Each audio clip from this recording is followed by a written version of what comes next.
Hello everybody, welcome to a video in which I will be showing you all everything about iron, how to get it, and basically all its uses, and basically, well, what are the best ways.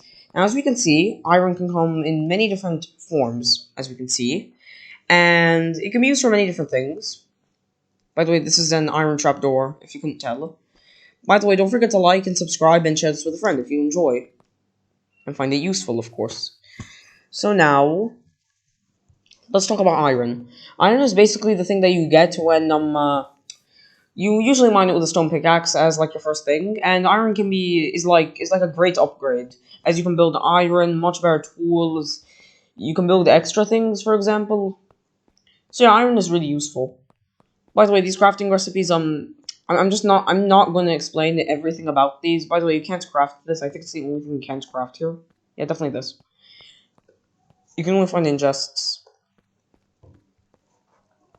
By the way, if you're wondering what this is a crafting recipe of an iron golem, if you just somehow don't know that. Well, basically, now, let's talk about everything about iron. So now, if it's not obvious, which it probably isn't, when I open the F3 menu, it says iron ore. Iron ores snaps goat horn. Okay, a goat horn can be broken. It needs a pickaxe and it needs a stone tool. It's on the middle right side, if you can't tell. Basically, what it needs is a stone pickaxe. So now, I'm just gonna show something. Now let's go into game mode survival.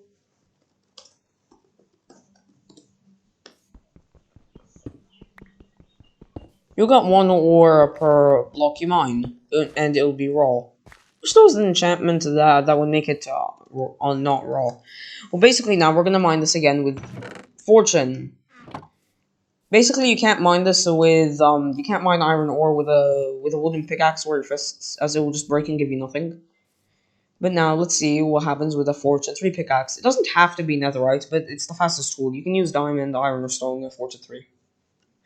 Although I don't know why on earth you'd enchant an iron or especially stone tool with fortune. I don't know why, that's just a waste. Basically now, as we can see, from this, we got 4 iron. Iron in 1.17 plus is affected by fortune, so now.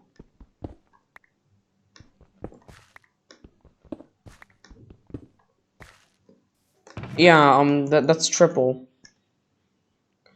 By the way, this isn't the only form that iron can come in. It can also come in a deep slate variant, which takes double the time to mine, as deep slate is 2 times harder than stone.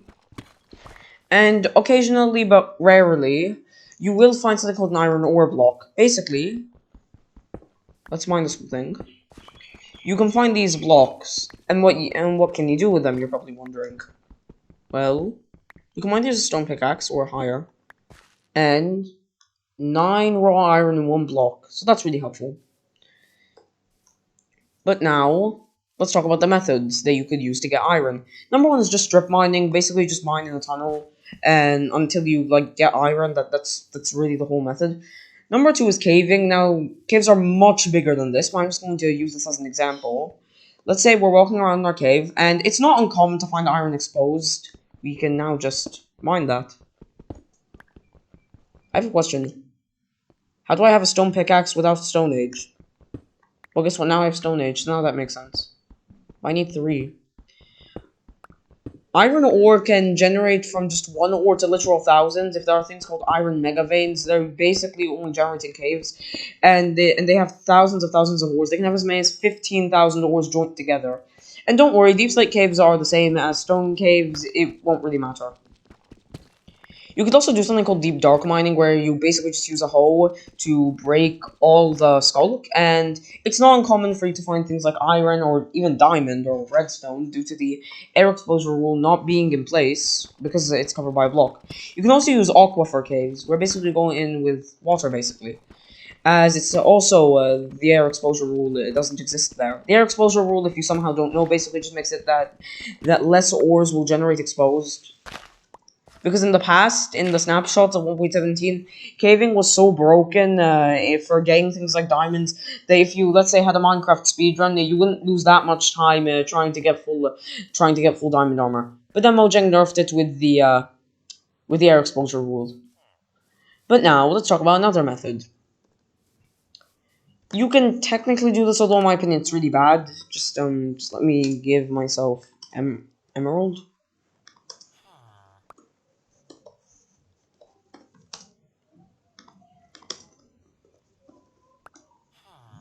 Basically, what you can do is they can trade and then smelt it. This is legitimately one of the worst methods to get iron. I seriously don't know why on earth anybody would even do this. Like, unless you're this desperate for iron, I don't know why you do this.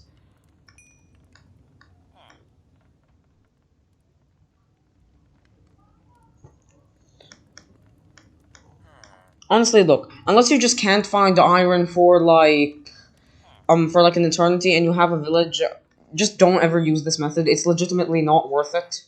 If you want to know more about villagers, you can check my villager guide if you want.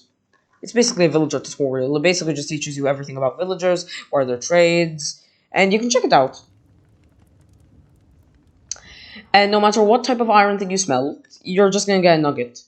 It has been requested a lot of times that Mojang makes it so that you gain something like half of the iron you spent. Like for example, if you cook a chest plate, you get 4 ingots as opposed to just getting a nugget because it takes 72 nuggets to make this. So you're only getting one in return. That's basically nothing. And just to show you how little a nugget is, we need 9 to build an ingot.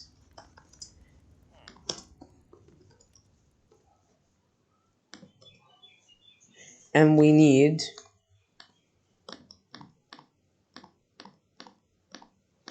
and we need 8 to build a chest plate. So yeah, you can see what's the problem here. Unless you're so desperate, I seriously do not recommend this method. Unless you're like so desperate. Now finally, we still have one more method, but basically now, ignore all the poppies, there's nothing suspicious. Just ignore that, and we're basically now just going to talk about another method.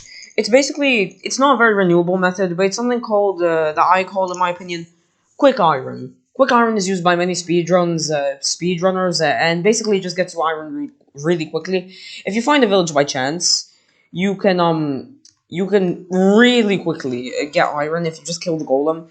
There are 2 different ways to kill the golem, and 99% of speedrunners, to save time, use this method. Basically, the first method is to just shoot with arrows. By the way, these are the drops of a golem. This is the chance with no looting. You can drop this amount of ingots, this amount of poppies. It's random without looting. And basically, just keep shooting the golem. I'll be showing every one of these methods. Another method though is just tower, but now I'm just gonna summon a golem in easy. So now he'll attack me. Because if you build a golem, they won't attack you.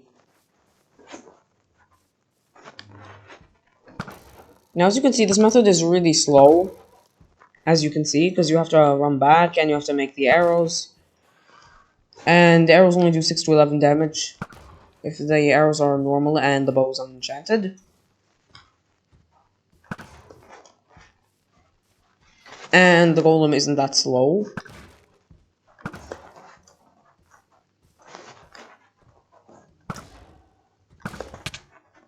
Wow.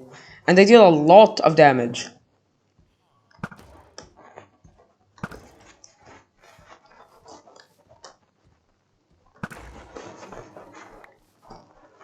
And we got 5 iron. But basically, you've just seen how deadly a golem can be. Well, not to fear, because there's a much easier method. It's so ridiculous, in fact, that it makes the golem basically useless. By the way, don't get any XP from killing the golem. That was just trading XP, I think. But first, just real quick, just let me give all my XP. Yes, XP.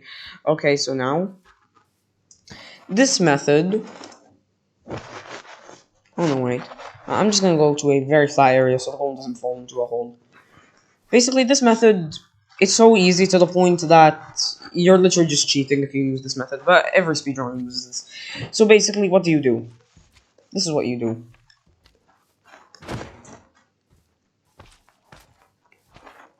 Oh no, stupid slime, oh my.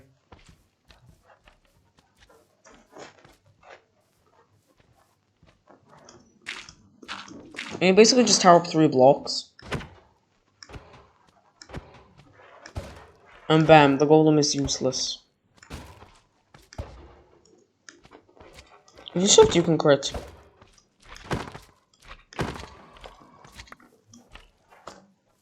And we got 5 iron again.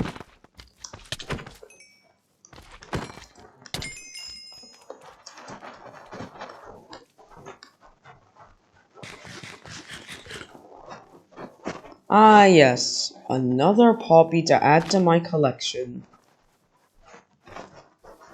Please ignore the sign. So now, let's just talk about our last method, which is going to be, the iron farm method. This method is, you're basically just never gonna need the iron ever again if you make this. After like 20 minutes, bam, you've got all the iron you're ever gonna need, like, for your entire world. I mean, if you need enough iron for a beacon, some of the best farms can generate that in less than 10 minutes. That's how ridiculous these farms are. Basically, what Iron Farm does is that you get a zombie and a few villagers. The more villagers, the better. And basically, just make sure that the zombie cannot kill the villagers. The villagers will freak out, and the game will attempt to spawn an Iron Golem to, well, protect them. It's even in the game's code that the reason it spawns an Iron Golem is to give villages in the night a fighting chance to survive, and the player can interact with them. What basically happens is that the game will spawn an Iron Golem. However, you can manipulate where the game will spawn the Iron Golem. And if you do this, you can select where it can spawn if you do this. Basically, you can, and don't forget to place a lava bucket, or maybe you could do it manually, although you're going to get very hurt, and I'm not even sure if it can be done manually. Basically, place a lava, and you can trick the game into spawning the golem there. The golem will burn up to death, and when it dies, its iron and poppies will drop. By the way, I forgot to mention that's not even a guarantee that without looting, a golem will even drop poppies. But basically now, some of the best iron farms out there can get you up to 8,000 ingots per hour. Yeah, you heard me right. 8,000 per hour. I mean, if you want an iron farm, guys, I mean, comment down below if you want me to make a video about an iron farm. I mean, I guess I'm gonna have to learn a lot of stuff, because that video will probably take a long time to make, but probably not that long. And, well, yeah, this is, like, basically the whole video. Don't forget to like and subscribe, and share this with a friend if you enjoyed, and bye!